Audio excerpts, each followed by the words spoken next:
Action. Thank you. All right. Welcome, everyone. This is the Auburn School Committee meeting for December 11th, 2025. I'm going to call this special school committee meeting to order. It is being conducted in person and is being recorded by the Auburn Cable Television, and all are welcome to join us in person at 5 West Street. Can we stand for the Pledge of Allegiance?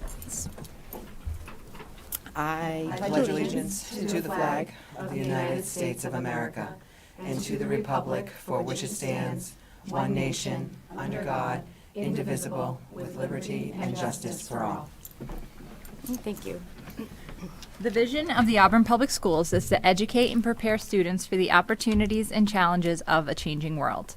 Our commitment: we will create, maintain, and support an environment that fosters a sense of belonging for all students in our schools, respecting race, color, sex, religion, national origin, sexual orientation, gender identity, homelessness, poverty, spoken language, and ability. All right, thank you, Dr. McCrillis. Tonight, we are conducting a live interview of our second out of 3 finalists for the position of the superintendent for Auburn Public Schools. Tonight's candidate is Dr. Renee McCall. And I'm just going to do a brief introduction of us so everybody knows and Renee knows. So I am Jessie Harrington. I'm the chair of the school committee. Hello, Megan McCrillis, vice chair. Stephanie Parker, school committee member. Good evening, Brooke Wren, school committee member. Samantha Rayfield, school committee member. Leopardone, student rep.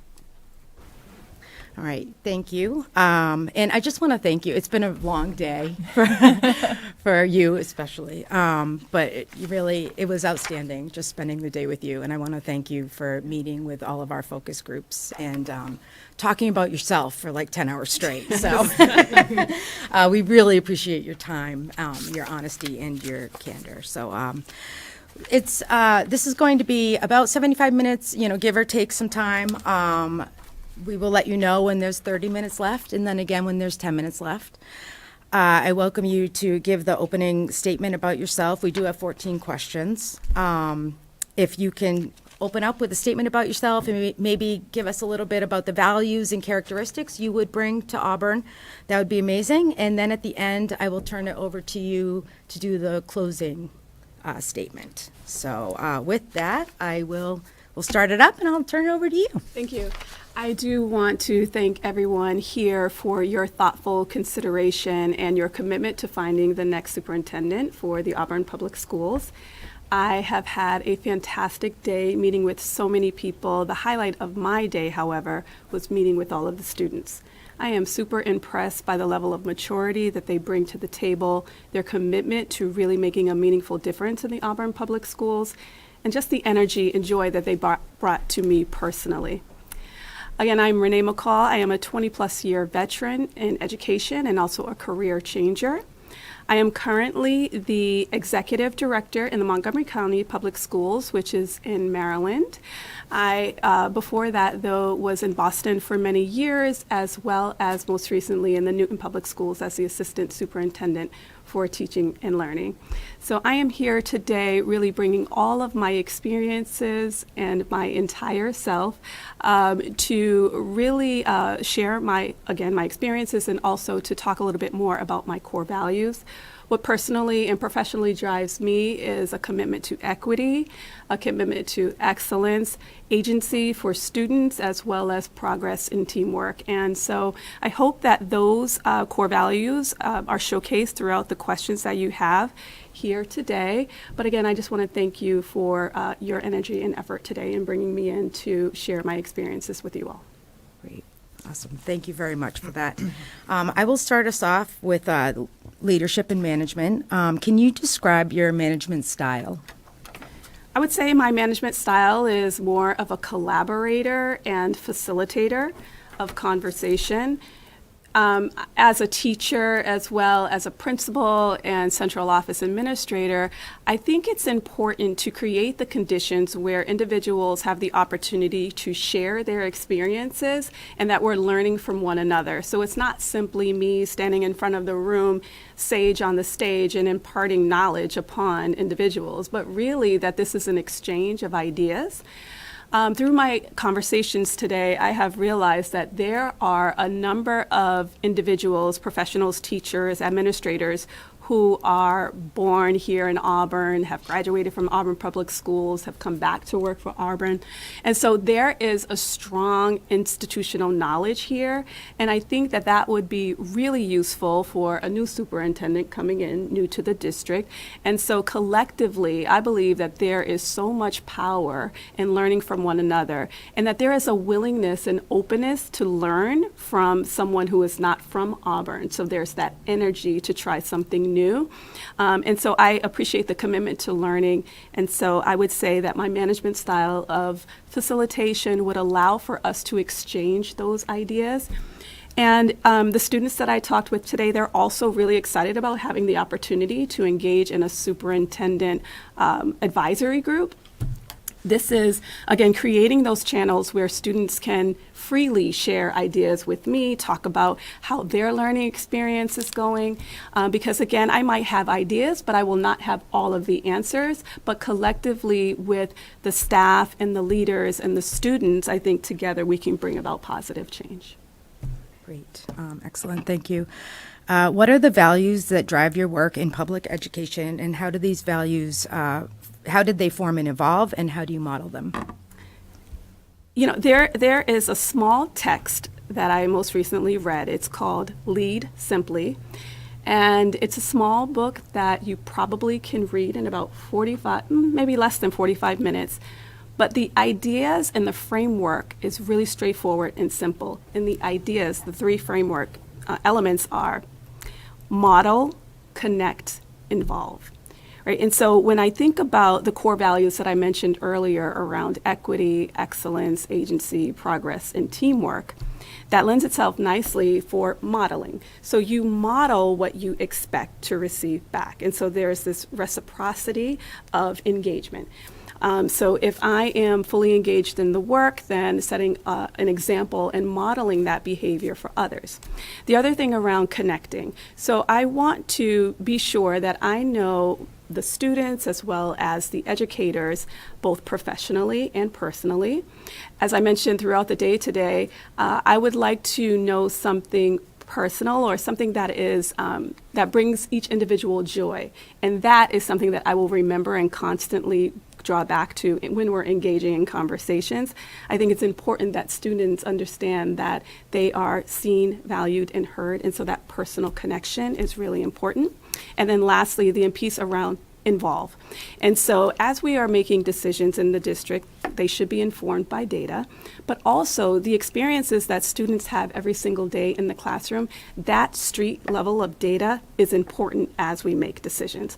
And so just simply using that framework, I think that that helps involve everyone as we co-construct a vision and goals and objectives along with that. And so those are some of the things that reinforce my values. And the question around how are they formed and how do they evolve, I would say that these have always been my values, but it took some time for me to put the right words to the feelings that I felt and was trying to reinforce in different places and spaces. And so I wouldn't say that they have changed. I would say that they have gotten firmer. And in all of the professional experiences that I've had professionally, they have shown up in different ways. And so it just has, the experience have concretized those particular values that I hold dear to me both personally and professionally. And then how do I model them? I would say that as we engage in conversations, I keep the best interests of the students at the center. And so when I think about equity, I'm really considering, are we providing on-ramps and access for all of our students? You know, in my experiences, working at some higher performing districts, there are some students who are performing exceedingly well and other students who are not. So really I want to think about ways that we can have equitable outcomes for all of our students, and I would do that collectively with the strong leadership team that we have in place. And so modeling that, I think, is thinking aloud, really grounding it in evidence, having the data from both students, families, faculty, and staff as we go about thinking about ways that we're going to meet the needs of all of our learners. All right. And the last question I have is, what characteristics do you look for when hiring those that will work for you? That's a really good question. The folks that I met today, what I would say is they are invested in the success of Auburn Public Schools as a whole, but also in every single student here. And so for me, what I would be looking for, and I think this is aligning with what I saw today, I would look for first kind people. Kind people is, that is super important, and then competent, right? So we want to be sure that the folks that we hire are invested in the success of our students, but also relatable. They can engage in conversations. They're committed to building relationships. Again, they have this empathetic lens, and so kind is important. Of course, competence is also really important. So as we think about the instructional core, that's something that I referenced today about how are teachers engaging with the content and the curriculum? Are they understanding it? Do they have that depth of knowledge whereby they can think about ways to differentiate the lessons and ensure that we're meeting the needs, again, of all of our learners? And so I think that those are the two things that immediately come to mind for me because, again, it shows a commitment to this work because the work is very challenging. And if you are unable to develop trust with your educators and your leaders, it would be really hard to realize a vision. And so I think that if you have competent staff who are kind to one another, that we can go a really long way. Excellent, great, thank you very much. Welcome. All right, my questions are around staff relations. As you saw today, we have very strong relationships already within our schools. What have you done in the past to foster good relationships with your team, faculty, and community?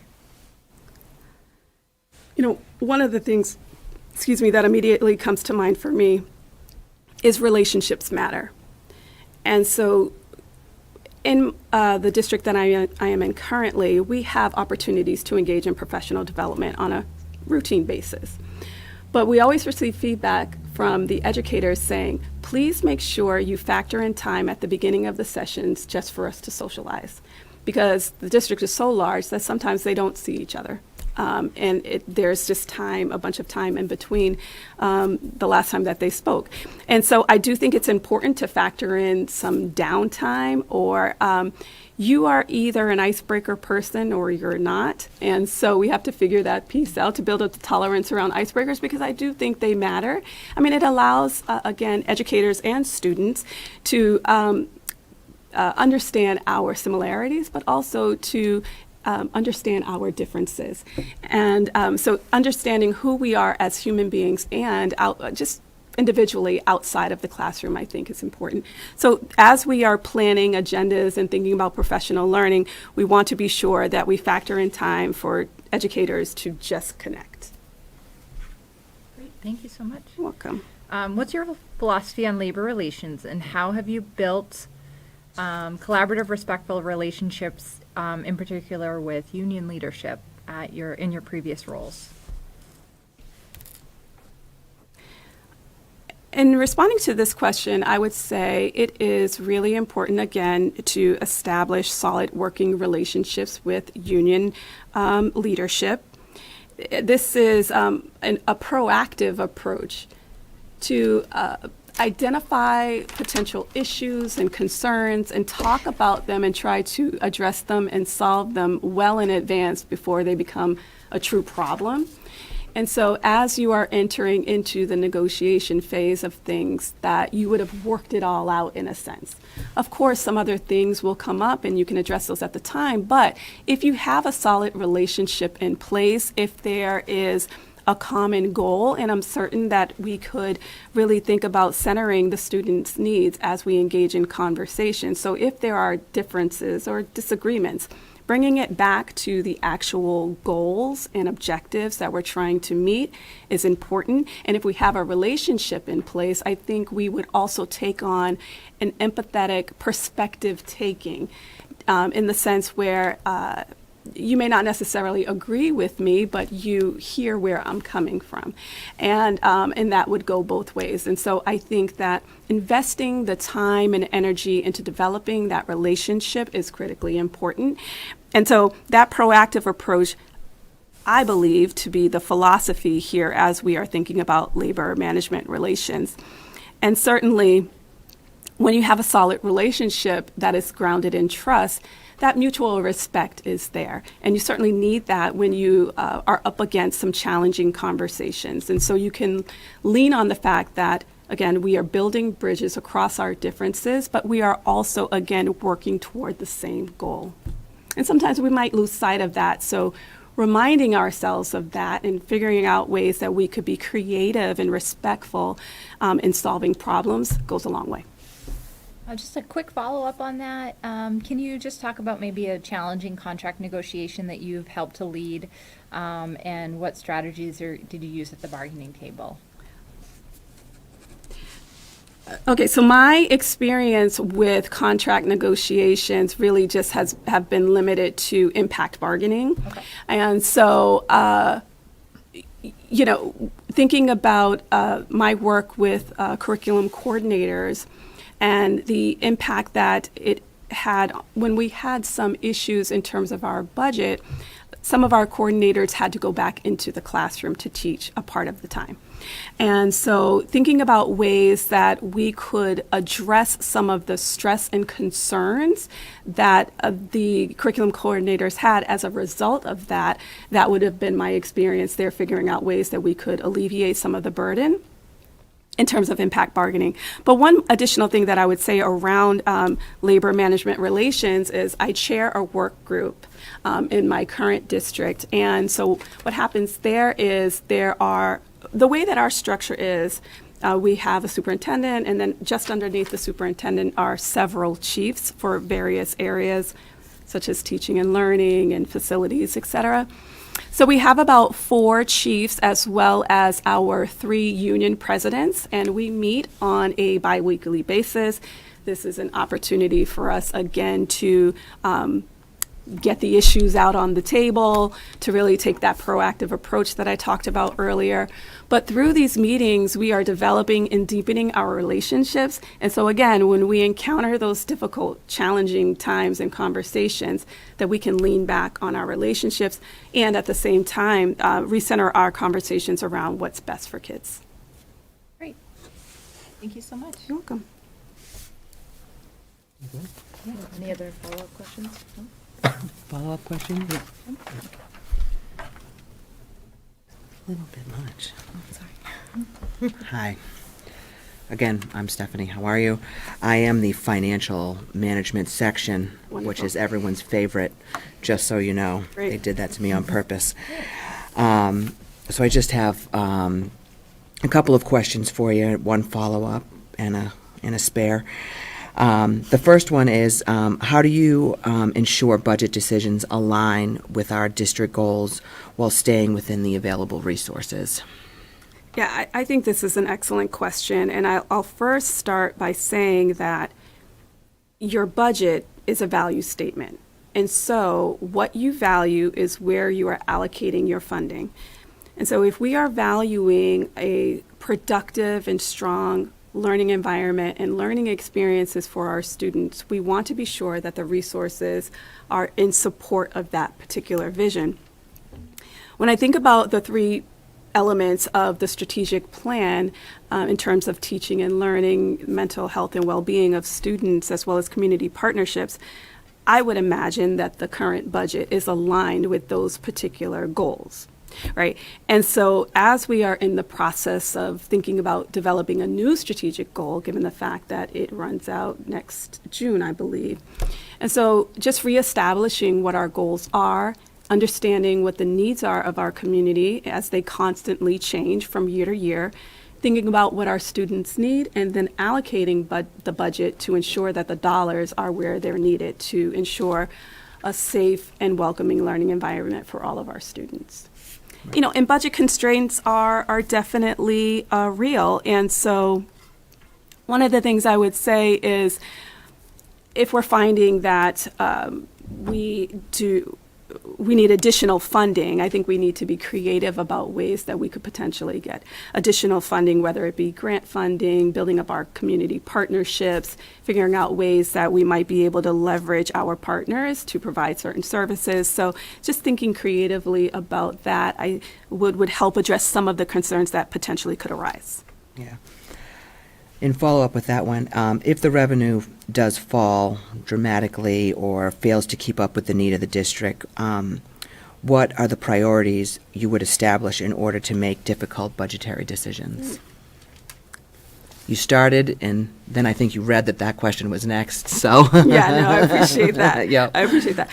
One of the things I would say is as we think about budget constraints and figuring out where you would make those tough decisions, I would try to steer away from the classroom, right? I would want to be sure that the students have everything that they need in order to be successful. And so thinking of other ways that we could potentially cut and, taking a look at the resource allocation for particular schools. I mean, really just going line by line along the budget to figure out ways that we can get creative. I was happy to hear that we take a zero-based budget approach, and I think that is the best way to stay current in thinking about how we're addressing our ever-changing needs. And so starting fresh each year as opposed to just rolling over and repeat, because again, our needs are constantly changing. And so I think that is a great approach to figuring out what our needs are, identifying where we need to allocate resources. And so, again, I would just reference the fact that if I could steer clear of touching staff that is directly associated with the classes so that we have a decent student-teacher ratio, I think that's the best way to go. And, one of the things that I've seen, I wish I had the opportunity to actually get into classrooms today, but I didn't. But I just heard about the experiences in the classroom. And I know that we have about a 25-1, at least at the elementary level, but there is support, of course, in the classroom, which is great to hear. But again, I think that we need to really make sure that we are keeping a reasonable class size so that students, again, are feeling that their unique needs are being addressed, and the importance of feeling that they are seen for who they are, both their assets and areas of growth, and that they are heard in the decision-making and how their learning experiences are going, that agency core value that I talked about earlier, and then, of course, seen, valued, and heard. And so I would say that those three things are important as we think about ways that we can get creative to make those difficult choices. I have one follow-up for you. And how would you respond to a financial audit finding a budget variance? The first thing that comes to mind for me, thinking about an audit variance or budget variance through an audit. Yeah. As we think about the budget, if we find, for instance, I'll give an example, with CIP, let's just say, we realize that all 5 of our schools needs a new boiler, let's say, and we didn't appropriately factor in for that or budget for that. I talked a little bit earlier about FCI, or Facilities Conditions Index, and with that, if you sort of have this cycle, you would understand, or at least it would help you understand what costs you could potentially expect. And so if we have this variance, let's say, because we had this unexpected cost, well, you would take that into consideration. And the following year, you wouldn't budget for the amount that you spent. It just was sort of a one-off situation. But given this FCI, I think that, again, it keeps your eye on what should I expect, what can I anticipate just ahead. And so I think that an informed decision, looking at the evidence, and making sure that your decisions are grounded in data would help inform your budget to steer clear of variances. But I do think that things come up, and as a result, we just have to be nimble and flexible in the moment as we address those one-off concerns. Great. Through the chair, I do have a follow-up Yes, question, if I could. All right, let's see if I can read my writing. I wrote it fast. You've been working in Maryland, where the governance and budgeting structure differs from here in Mass. How will you adapt to the Massachusetts municipal budget process, especially the collaboration required with the town manager and the finance committee? Similar in all of the places that I've been. I mean, you have to present your budget. The budget has to be approved at many levels, both in Maryland, it's called the Board of Education, school committee, same difference. And then it goes on to the county council, which is similar to the select board, I would imagine. And so those levels are pretty much the same. But along the way, I think that presenting a compelling argument about why you have certain funding allocated to certain line items is important, and also grounding it in your strategic plan, making sure that that is in alignment with the needs of the students. And so I would say it is important to get out there, establish those working relationships, both with the board and the town manager and the select board members, again, so that we understand that we have a common goal to meet the needs of our learners that are vast and diverse and unique. And so I would just say keeping everyone sort of grounded in those goals is important. So I would say, again, I'm leaning back on relationships because relationships actually are everything. Thank you. You're welcome. All right, and then I'm going to lead into my questions regarding conflict resolution. What do you see as an emerging issue or problem that we are likely to face, and how would you go about confronting that as superintendent and community leader?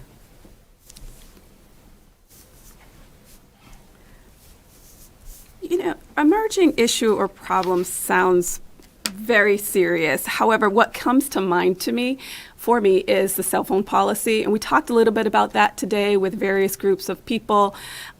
But, you know, as we think about the vast mental health needs of both our staff and students, I mean, it just leads me back to the conversations that we had about cell phones.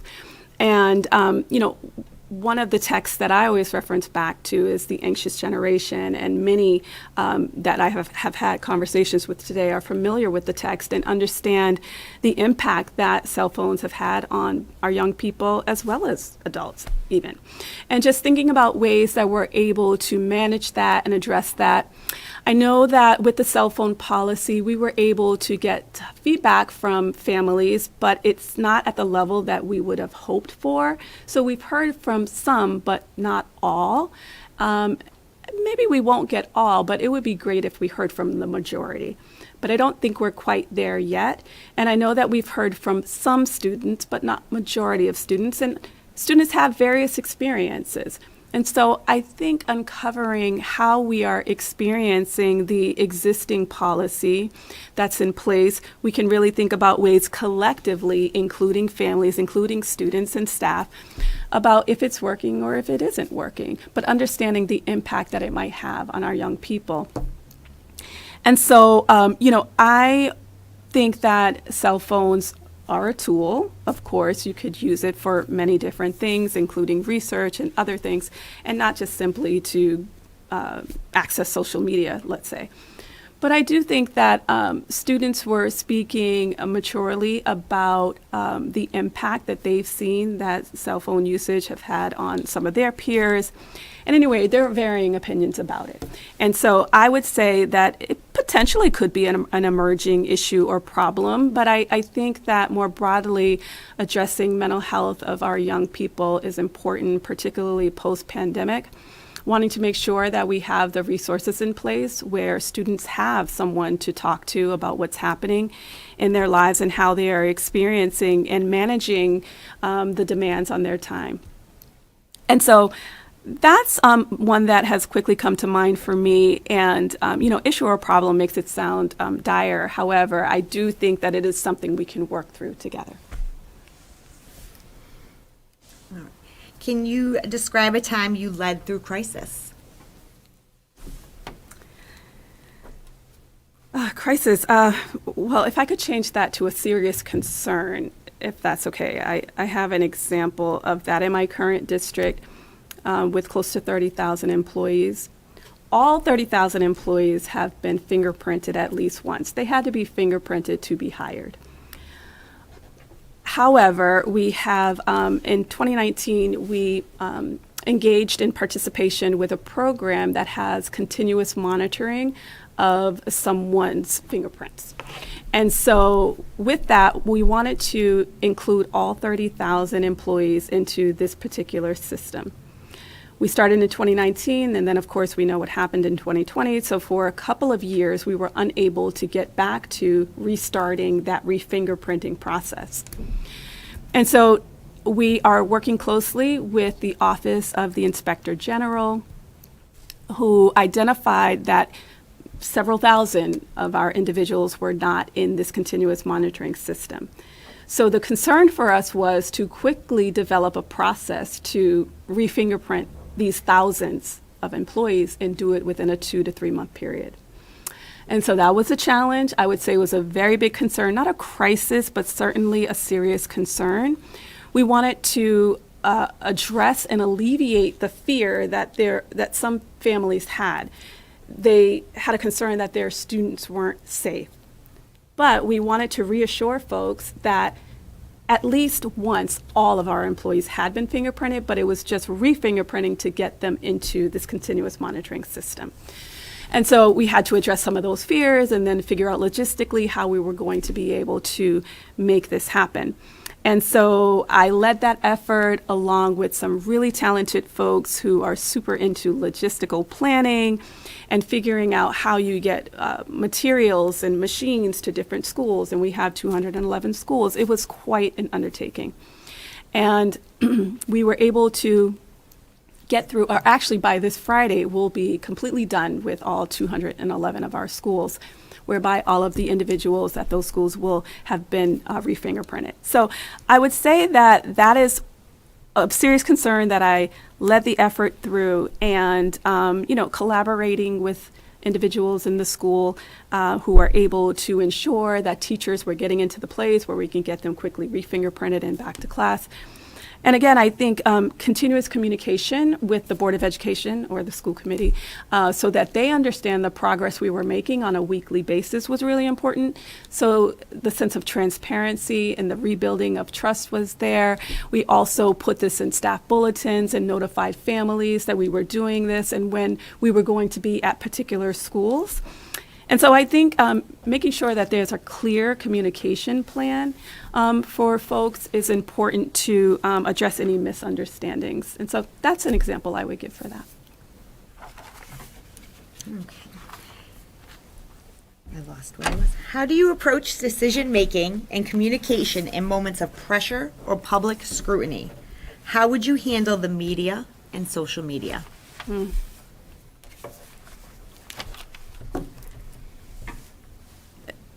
This is a tough position, right? I mean, being a superintendent, I think that there are many moments of pressure and public scrutiny. But, again, I'm going to lean back on the fact that if you have continuous open dialogue with families and different constituents in the district, that I think you have a sense of leading with integrity that addresses the trust. And if you have a trusting relationship, that allows you the space and the freedom to engage in a two-way conversation. I think that's really important. And that we also ensure that we are informing our decisions in data. And so those are some of the things I would say about that question. In terms of handling the media and social media, if there's one takeaway that, and I think I've said this 100 times today, is the importance of relationships. So I would say building relationships with local reporters is important. In my role, we have, and in my small department that I work in, we have a a PIO, Public Information Officer. And so collectively, we talk through ways that we are addressing some of the concerns that might come up in the media. But developing those strong relationships with local reporters is important because if you have that in place, they'll call you in advance to say, did you mean to say this before I print this? Is this what you meant? And so it's better to be proactive in that way versus something being printed and then you have to go back and say, well, hold on, that's not actually what happened. And then addressing or correcting the record. So I would say those relationships matter in all aspects and with the local media. And then social media. I think social media is a great tool to spread the word about the great work that's happening in Auburn. I looked on Instagram and, I think that we have a presence on Instagram, which is great, and Facebook as well. And I'm sure some other channels. including YouTube. But I would want to continue to, again, ensure that the good word is out there about all the things that's happening in Auburn, so that, if there are concerns that come up, we can stay focused on the positives that are taking place and not distracted by misinformation or disinformation. So I think relationships go a really long way. In your opinion, what should a school committee member do when contacted by a parent, a taxpayer, and/or the media when an issue arises having to do with our schools, students, and staff? I would hope that we would have a relationship where you would share the concerns of those individuals who called you directly. I think that it is important for you to hear what their concerns or worries are, so that, again, we can engage in problem solving together. If it is related to the school system, it would be great if you could share my information so that they can get in contact with me. But I also think it is important that we are aligned in how we are engaging in dialogue with our constituents, and again, making sure that our decisions are informed by data and ensuring that the needs of the students are always front and center. I think that would be important. But again, this two-way exchange of ideas and information is important. So I would encourage you to hear them out, and please share that information so that we can work collectively to address the issue.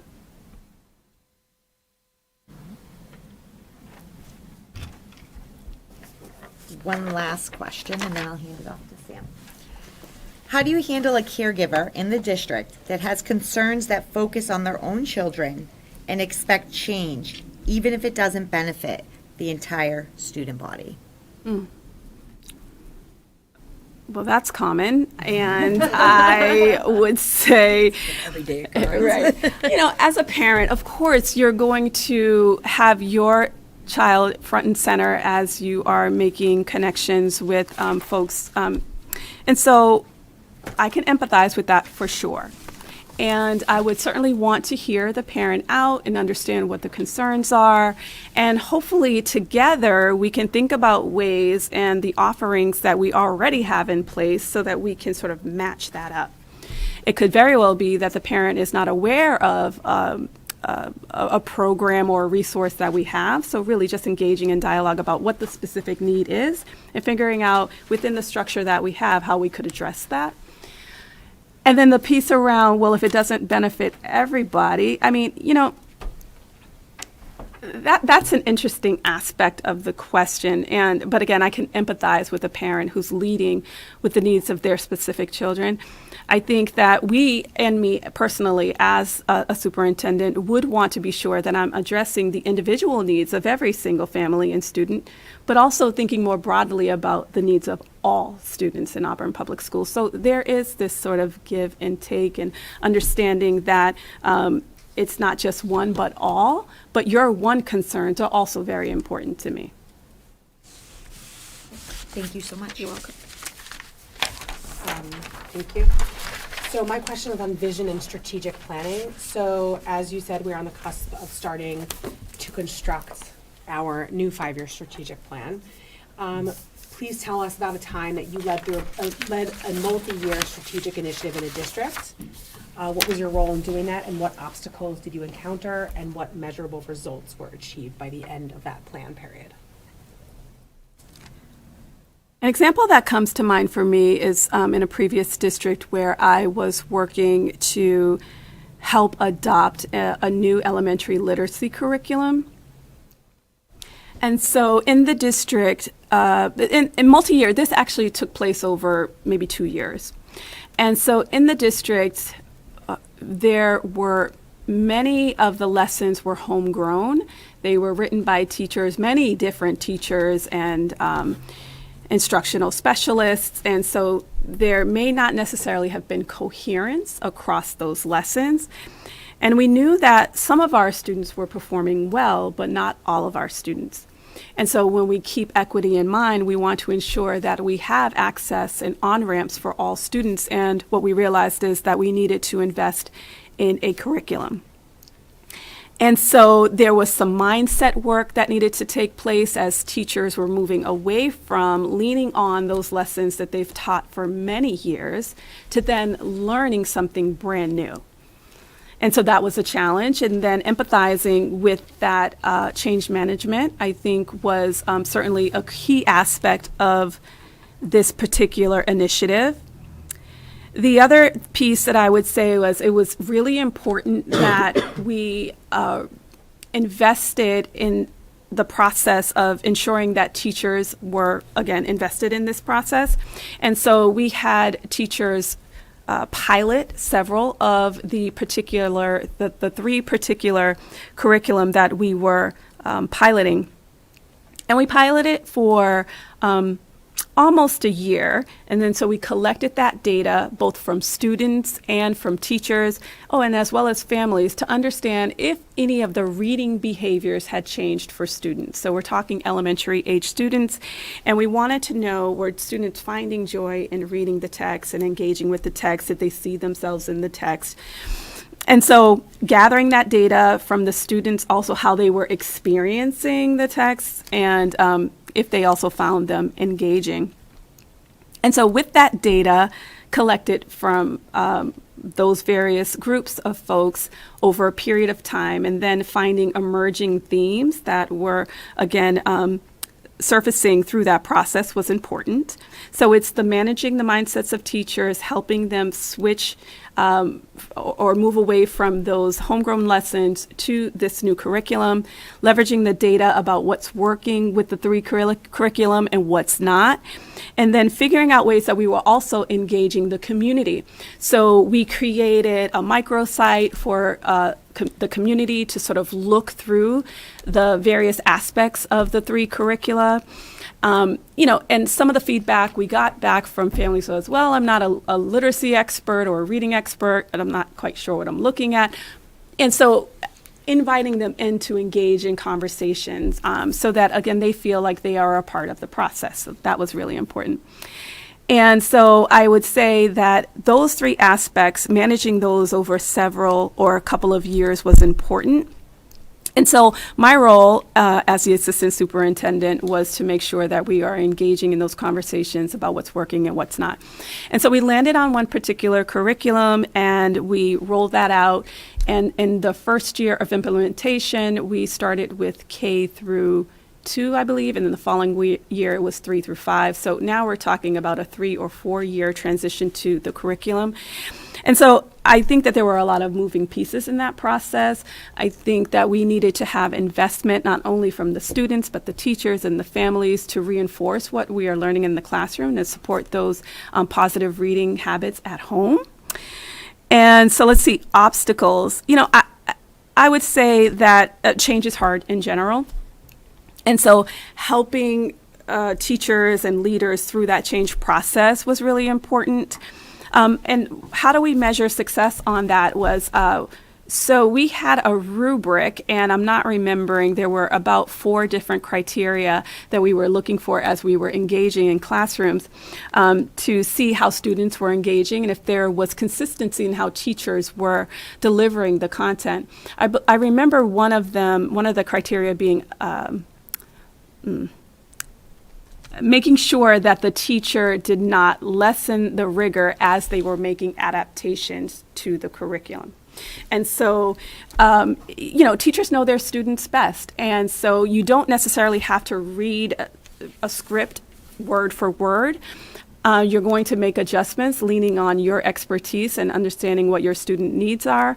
And then so we wanted to be sure that we were maintaining high expectations and grade level standards for all students and ensuring that if teachers were making those changes, that they didn't lessen the rigor. And if that did happen, we engaged in conversations to course correct. And so leveraging that rubric in the classroom to ensure that there was implementation with integrity, not necessarily fidelity. So implementing with fidelity is that you're reading word for word, every teacher saying the same thing at the same time. But integrity is more that I am committed to engaging in this lesson, but making the necessary changes to meet the needs of my students. And so I would say that that was one initiative that I led over a couple of years working with many different groups, again, students, teachers, principals, the community at large, because it was quite an undertaking and quite an investment. Thank you. So you spent the whole day here today. So do you have any vision or priorities that you feel for the Auburn Public Schools that you would love to see in your potential strategic plan for the first 3 to 5 years? One of the things that we talked a bit about today was flexibility in high school scheduling, allowing the time and space for students to be able to explore their passions. And so I would want to be sure that we are creating these opportunities for students to be future forward. And so what does that mean? It's going to look different from student to student, but thinking about ways that we can leverage our partnerships to create internships, apprenticeships, or what have you, and trying to make that happen for all students. And again, that's going to look different from student to student, but I think really ensuring that we have an opportunity for students to figure out exactly what they want to do after high school. It may not be college. If it is, great. It might be right into employment. That's also great. So thinking about ways that we are preparing our students for what's ahead. So one of my priorities in terms of a vision statement or a new strategic plan would really be about thinking how we are preparing our students to be future forward. One follow-up question. So you said that you're coming from a district with 212 schools, or 211 schools and 30,000 staff members. What do you think is going to be your biggest challenge going from humongous to Auburn? What do you think is going to be a challenge for you? A challenge. I mentioned earlier, I think that because one of my strengths is a learner and an achiever, once I start something, I am just totally all in and locked in. And when the next thing I realize, I look up and it's 7 o'clock, right? And so I'm committed to solving problems. I'm committed to learning. I'm committed to understanding the unique needs of every student and family here in the Auburn Public Schools. And so I would say a challenge for me will likely be finding that work-life balance. But I do believe that work-life balance is important. I just have to remind myself that it is. But I also want to say that I do think it's important to be out there in places and be highly visible. And so being around young people certainly gives me joy. And so I would want to be in those spaces where they are excelling in athletics or theater and the arts, et cetera. And so again, finding the balance, but also at the same time really enjoying what I do. And I don't think it's work, it's really more of a calling. And so just trying to be sure that I keep work and life sort of balanced is important. Just so you know, we're a little under 30 minutes left. Okay.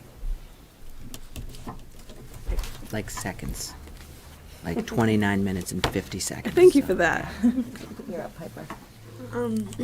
First of all, I just want to say thank you for dedicating your time to meet with us. I know that it's been a really busy day for you, but we all appreciate your hard work. Thank you. Just love it. So I have 2 questions. One of my questions is, can you elaborate on some of the things you've done to get students excited about learning? I talked a lot about agency today, and I think if students have the opportunity to have a say in what and how they're learning, that is exciting. I think it's important to not talk at students, but to talk to and with students. And so engaging in dialogue to figure out what they're interested in and making sure that we're making connections to their lives and making our lessons relevant as well as rigorous really goes a long way with students. So I think that would bring a level of excitement to help guide their own learning. And, you know, the other thing I would say is I talked a little bit about the superintendent student advisory group. I think that would be an opportunity for students to engage in problem solving. And so as we work collectively to figure out, again, thinking about your learning experience and the learning environment that you're in, figuring out ways that we could be able to address some of your concerns as a group that would benefit you personally, but also all of the students that come behind you. So I would say that those would be two exciting opportunities to have a say in what and how you're learning, as well as an opportunity to grapple with problems, real problems that the district is facing, and that you can have a say in that process. And the development of voice is powerful. And so I am super excited to see you on the school committee, and I think your voice really matters. And so as we think about other opportunities for more students to engage in sort of shaping the experiences they have in Auburn, that would be exciting for you and for me as well. Thank you. And my second question is, how have you developed or enhanced a student experience that would normally make a child hesitant, worried, or afraid? For example, a student moving from Bumar Swiss to the middle school, and middle school to high school. One of the things I would say is the transition between the elementary to the upper school levels. We have done something called a transition day, where it's an opportunity to preview the schools in advance, and you get to know the space and you meet some friends. And so when you have the first day of school, you know someone, you see a familiar face, you already know where the lunchroom is, and those types of things. I think that addresses and alleviates some of the concerns and fears and anxiety that students can have when they are walking into new spaces. I think an ambassador program is also really cool. So I am a supporter of near-peer teaching opportunities. And so when I was a principal in Boston, we had an opportunity with an organization called YPP, the Young People's Project, and it was an opportunity for our upper level students to go down to the middle school and elementary schools to teach students about coding in STEM. And it was mutually beneficial, not only for the younger students learning those skills and engaging with the upperclassmen, which is pretty cool, but also for the upperclassmen to reinforce what they know by teaching it to someone else. Right? When you teach someone else, it really reinforces or makes it more concrete your understanding and learning of a particular topic or subject. And so I would say that the ambassador program would also be really cool. The other thing that I can think of is just mentoring and coaching is also really important to me. So as students are coming into the new spaces, that they have that one adult, again, that is invested in their success and making sure that their transitions are successful. So I would say that those are three of the things that could help address a student who might be experiencing some anxiety or fear as they are entering into something new. But I will say, if I could just use as an example, even as an adult coming into a new space, in this role, it's a new environment, it's new students and new families and new staff and new leaders. That is all anxiety provoking, right? And so it's not only students who deal with that issue of fear and when you're dealing with transitions, but also adults. And so, again, leaning on the institutional knowledge and expertise of the staff here would be really important as anyone in this role comes into Auburn Public Schools and really tries to make meaningful change. Thank you. You're welcome. Awesome. Do we have any follow-up questions? Yeah, through the chair. You've answered this a few times today, but just for those watching, as you walk through the schools, you notice that we're a pretty tight-knit community. Mrs. Beverly is the principal at the school she used to attend. Mr. DeLongchamp's name is on a Right. on a classroom, or not classroom, presentation room because of his dad. Why Auburn for you? What gives you the passion specifically for the town of Auburn? Yeah. I would say there are three things, and I have said this throughout the day, but I truly mean what I say. When it is evident that there is a strong, supportive relationship between the school committee and the superintendent here. You need that in order to really realize the goals that you have set collectively. So I appreciate that, and I have not seen that in all spaces. So that goes a really long way. The other thing I would say is, again, the strong institutional knowledge of the leaders and the teachers that I met today. I think that there's a strong commitment to the success of all students. That's also really important to me. And then finally, I think with the size of Auburn, as a first-year superintendent, it feels like the right fit and the right size, whereby it is important to me leaning on relationships that I understand who my students are, I understand who my teachers are, what their strengths are, what they're hoping for the district, what are their dreams and aspirations, that I can help make that a reality for both students and staff, and that families again feel seen, valued, and heard, and that they have a strong partnering with the school, whereby, again, when we work together, we can truly bring positive change here and ensure that all students are successful in Auburn. Thank you so much. Welcome. So that wraps up our questions. Do you have any questions for us? Oh, I didn't realize I would have an opportunity for questions. It was rhetorical. I had 29 seconds. Yeah. Make them quick. No, I'm kidding. Right.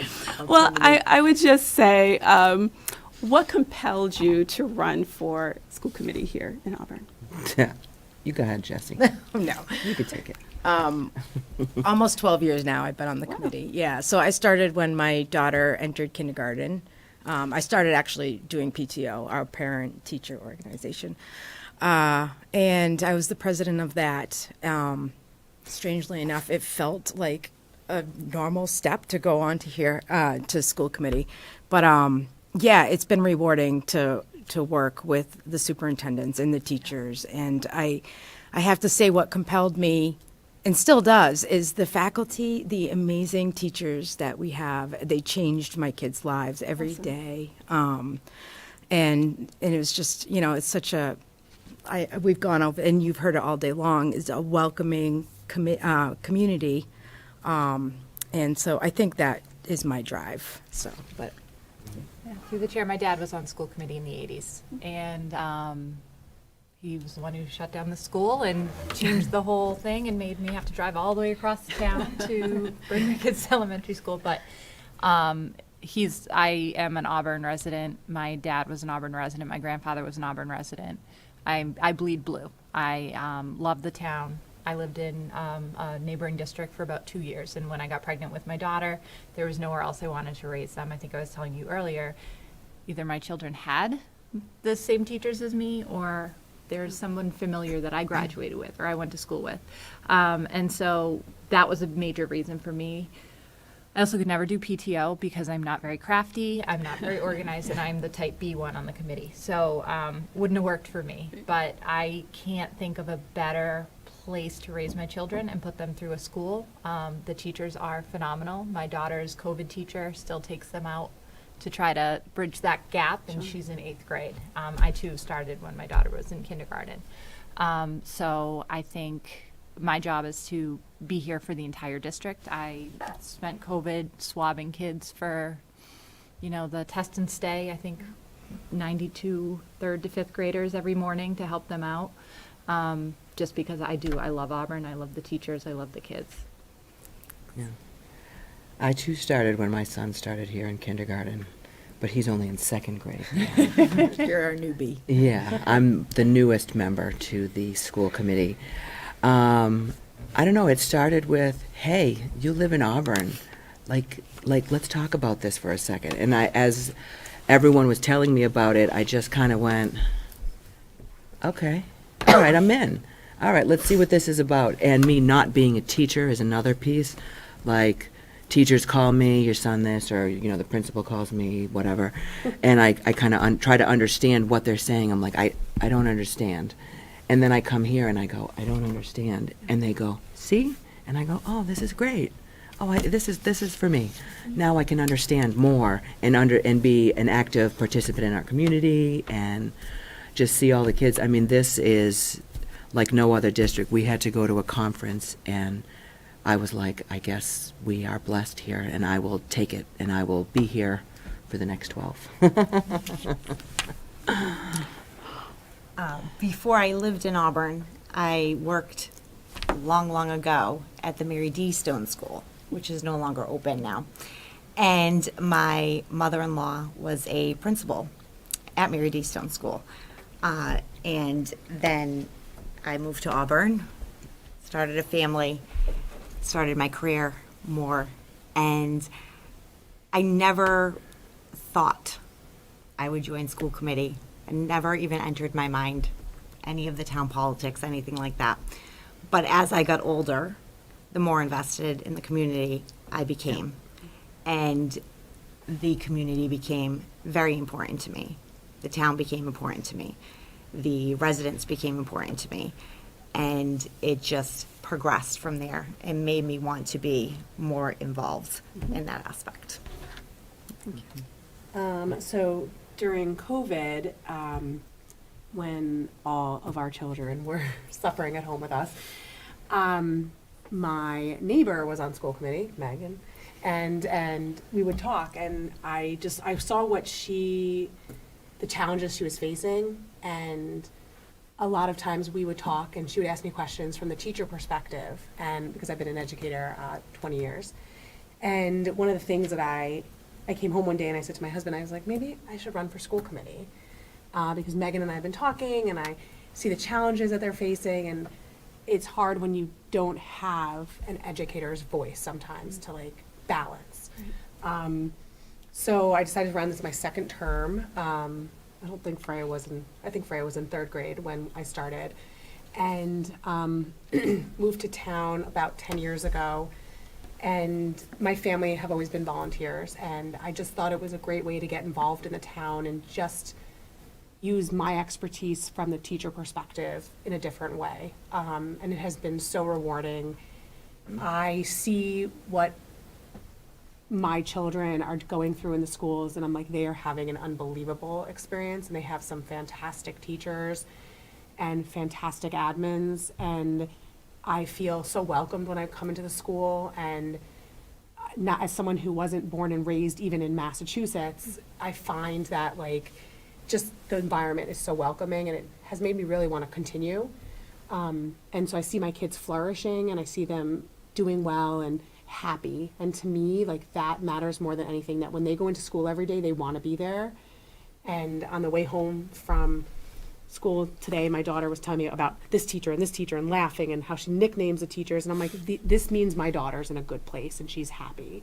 And so I want from the top down, everyone to share that happiness amongst and everyone, like, I don't have to reiterate what everyone said. We have great staff, we have great admin, we have great everything. And I wouldn't want to be anywhere else. So like, eventually I think I will bleed blue, but not quite a lifer yet. Takes some generations. Yeah, to it get takes a there. couple of years, but I mean, just, feeling welcomed in the town, and I think that just knowing that when my children go to school, they're getting the best education they can get means more to me than anything. Great. What if you want to join? Follow that one, no. She's better than all of us. I mean, obviously, she's the favorite. I don't know, like, I'm gonna be brutally honest. I did not even consider wanting to join school committee until, like, I'm not even kidding, like, March. But I have always, like, been kind of, like, interested in law and, like, how, like, decisions are made. I also love watching Criminal Minds. Yeah. That's Yeah. us. Yeah, I love obviously. watching like detective shows, like finding out like how like everything works. And since I was on the cell phone committee when we would meet here, and like we would discuss things, and like we would like get to like do like all these like charts and stuff, and like this is like the stuff that like I never get to see. Yeah. I was just like, oh my god, like this is like really cool. Like I get to see like the behind the scenes of what's happening. Right. So I figured that that the school committee would be like a cool opportunity for me to get to know like how big decisions are made and everything. And so far it's been great. You know, I'm learning a lot of fancy words Yeah. that I could probably impress my parents with. But yeah, it's been great. Like I said, I'm gonna be honest, I didn't really know school committee was a thing until I was in middle school. But the opportunity to be here has been great. That's awesome. And I've worked, and I know I haven't worked with you guys for that long, but you all are very nice people. I love working with you guys. For you, Piper. Yes. That was my only question. Okay, all right. Well, thank you so much for your time and your wisdom, and you're really just a fantastic person, fantastic candidate. So, with that being the end, I think I will. Oh, did you? Yeah, I'm sorry. Do you want to do a closing statement? I just want to say thank you, and thank you for, again, developing such a robust schedule today where I was able to meet so many different people and hear common themes across the board, just about the pride and the investment in the community. And so, again, just thank you for the opportunity, and it's been a real joy to be here today. And we even fed you and gave you bathroom breaks. That's right. Which is amazing. That's right. Yes. Baby steps every day. Yeah. Although, but if she's a former teacher, you can handle anything. Yeah, sure. No food, no bathroom breaks. We're good. We got you. Thank you. All right. Well, with that closing, I will seek a motion to adjourn. I'll make a motion to adjourn. I'll second. Okay, all those in favor? Aye. It is a vote. Good night, everyone. Thank you for Night. watching. Thank you. Thank you.